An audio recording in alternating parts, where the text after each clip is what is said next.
All right, the big question for today is, are big tech stocks setting up for a slingshot move? We've seen a ton of volatility. And at the beginning of the week, I told you guys that I felt that we were in what I'm calling distribution. Distribution is way different than accumulation. Accumulation is a tight price pattern that moves sideways.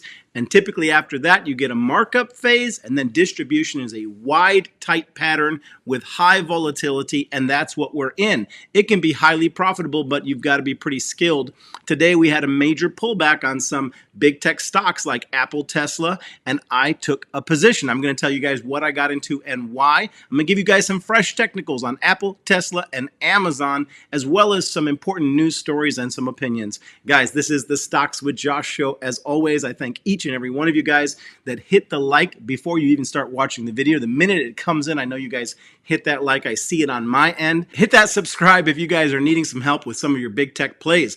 Okay, let's get into it. So, 3 big tech stocks that I bought today. I bought some Apple calls with some short expiration, which is way higher risk. I alerted folks over in the Discord when I took these positions. Apple hit $173.54 today, and I felt that there was strong support at 173, and so I bought the dip. I didn't wait for it to come down anymore. Now, yesterday, in regards to Tesla, I told you guys that it looked to me like we could possibly be forming a flag pattern, which I believe that we would come back to 146, and then we could potentially go back and test the top of that flag pattern range, and that's exactly where we came back to. We actually dipped slightly beneath it, but we closed back above 146, and that was a bullish sign for me to get back into Tesla, and I'm going to give you guys my exit plan here in just a few minutes. But 246 was the critical level, and that was the level that I traded, and I bought some calls on Tesla as well. And then Amazon. Now, I scaled up my position on the dip to 133. I've also shared in the past that 133 is an extremely critical level. I sold some of my calls when we recently ran up to 137 and then volume began to drop off. We pulled back, and for me, it was a re-entry. And I'm going to tell you guys something about all these charts. As far as them being bullish or bearish, they're pretty neutral. None of them are saying they're bullish. None of them are overly bearish. Right now, it's in a very high-risk, neutral environment. And so I will tell you one clue about all of these trades is that my position size is smaller than normal. I'm not going in heavy on anything, but I am going to play the volatility because playing volatility can be highly profitable. Overall, I remain strong bullish on Amazon. I'm going to share a couple insights on that stock as well today. Let's just kick right off and look at the heat map of the S&P 500. At the beginning of the morning, this heat map was more red than it is right now while I'm filming. We're getting some green in here, but I want to particularly point out some area where I've been telling you guys there is strong rotation, which is health technology. Eli Lilly is doing really well today on an overall down day, as well as Johnson & Johnson. And then as far as the big tech stocks go, Google and Amazon. I want to remind you guys that when I recently did an analysis of all the big tech stocks, I pointed out that Google and Amazon had pulled back the least out of all of the big tech stocks, which shows that they have relative strength compared to the rest of their peers. Amazon is down only 7% from its recent all-time highs.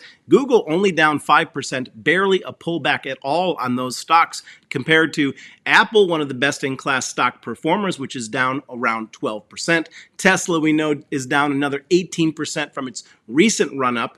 From its previous run-up, it was down 30%, but it recovered, and now we're down around 18% on Tesla. But I want to point out to you guys on that heat map of the S&P 500 how Amazon and Google are outliers right now, and they're not pulling back as hard as the rest of big tech. They also are 2 plays that had not made a new local high, and it's one of the reasons why I believe that Amazon will go on to hit 146, because in this environment, I think it's going to make a new local high. Let's briefly touch on Eli Lilly, guys. I talked about Eli recently, and I mentioned that if we closed above 565, then it would indeed move on to hit 600, and it absolutely has done that. Let's go check out that chart. Okay, we see that line that I drew for you guys where 565 was a strong resistance, and if we get a nice powerful close above it, which we did on an increase of 200% daily trading volume, we now have a clear path up to $597 or around $600. Now, eventually, if this thing comes back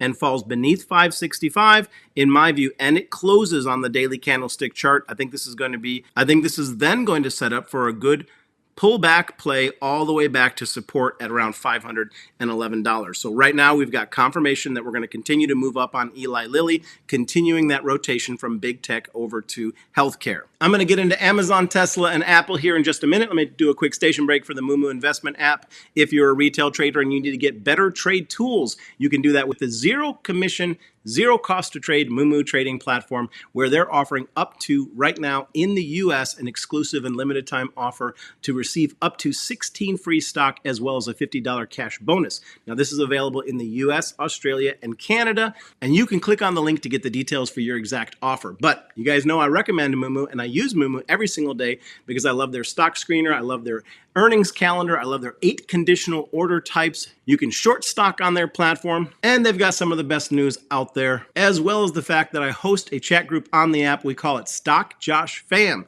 And if you're trying to figure out where that is, if you go, once you get the app, once you get your free stock and you get your free cash and you start investing, there's a little bubble in the top right corner. It's got 3 dots in it. You click on that, then you see another tab called Chat. You click on that, and then you see a search glass. You search Stock Josh Fam, and then we should pull up, and then you should be able to see the conversation that occurs after you join. So get your free stuff and then come find us over on the MooMoo app. I also want to shout out the Discord Patreon. That's where right now you're going to get the fastest notification of my entries and exits and my stock plays.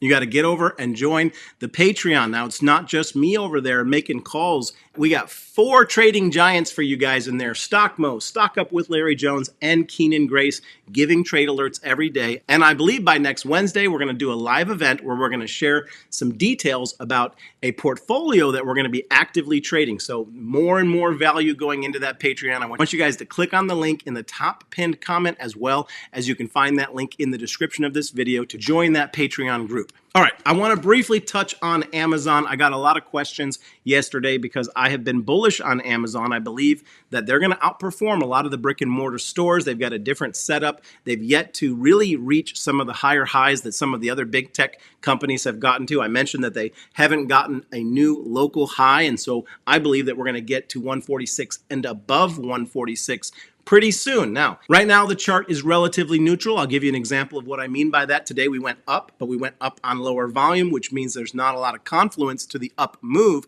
But I would tell you that one thing that's extremely bullish is that we have pulled back very, very little. And so smart money is not capitulating on Amazon. And I'm going to give you guys another thing that I've noticed about the way that Amazon is performing. We had an option sweep alert on Amazon today. You say, well, Josh, I don't know what an option sweep is. An option sweep is when large institutional players sweep in and behind the scenes buy up all of the options in a particular block. They have to do it directly with the clearinghouse to get as many as possible. It's high volume. Matter of fact, Amazon was the #3 option play today. And so it could be that smart money is setting up knowing that there's a big move ahead.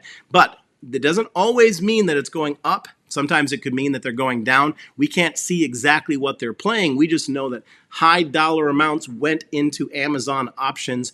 And so what we know specifically is that smart money is making a very aggressive bet on Amazon right now. And so my overall position, I'm going to remain bullish on Amazon. And I added to my Amazon position when it went down to around that 133 mark. I believe we're going to push back up, like I said, to that 146. And if you guys have been following this page, you know that it fits one of my 3 rules to picking stocks in a correction, which is which stocks pull back the least. I mentioned earlier that Amazon and Google are 2 big tech stocks which have pulled back the least, and so that's bullish. The chart is 50-50 because we're really moving sideways with minimal volume, but I think we could be setting up for a bigger move. All right, let's get into Apple. I bought some Apple today, guys, on this dip, and I believe that we could be setting up for a slingshot pullback move on Apple. I think we've seen this before, but I'm going to go over a couple of the news stories which has caused this pullback, this amazing 9% over the course of 2-day pullback on Apple. Josh, what's going on? Well, it's a typical bad news story coming out of China. President Xi has banned Apple phones, but really only for government officials. China bans iPhone use for government officials at work. Restrictions are the latest step in Beijing's campaign to reduce reliance on overseas technology.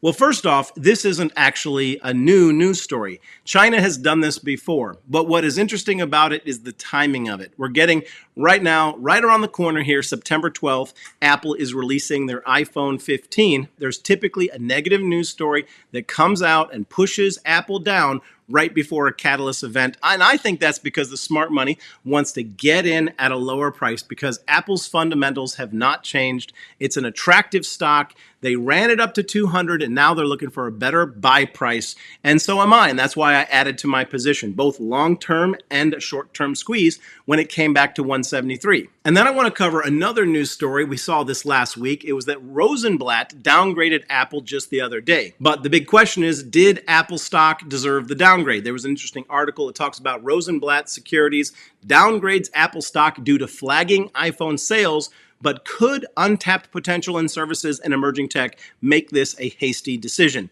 In that article, they shared two interesting charts, one of which is that they showed that Q2 revenue was down, but Q3 revenue may not be down as much, and so it could be the worst quarter for 2023, and Q3 and Q4 may be doing better, and so it could be ideal to be buying the dip. And then the other chart that they showed, which kind of is the concern along with the China FUD, is that iPhones themselves as a sector of their business has actually been going down or really not climbing. And so it doesn't help that China came along and said, we're going to make it a little worse. But overall, I think it's largely FUD, and I think that there was an overreaction by the market. I think it's typical right before a big news event where people are expecting the price to go up.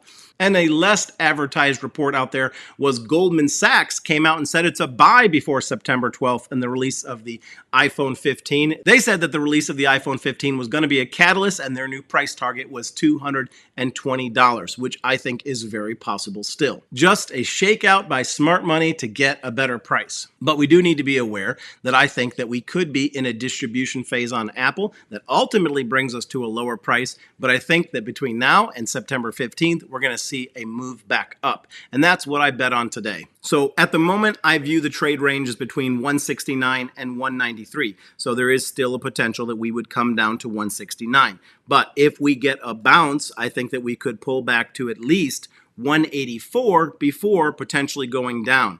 I'm not saying that we're going to go up to 184 and then go down. What I'm actually going to do is if we get a nice break and close above 184 and it causes me to believe that we might be going back up to hit that 193, I'm going to be adding to my call position along the way as we move up for a bigger run up. But that's how I'm playing it. You guys have my exact game plan on Apple. It's to increase my position if we get above 184. If we back test that gap and we get rejection, then I'm going to just take my profits and wait until it goes a little bit lower to buy again.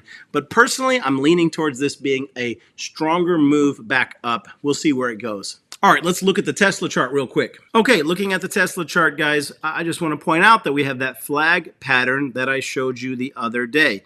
So typically flag patterns break to the upside. That's what I'm expecting with Tesla.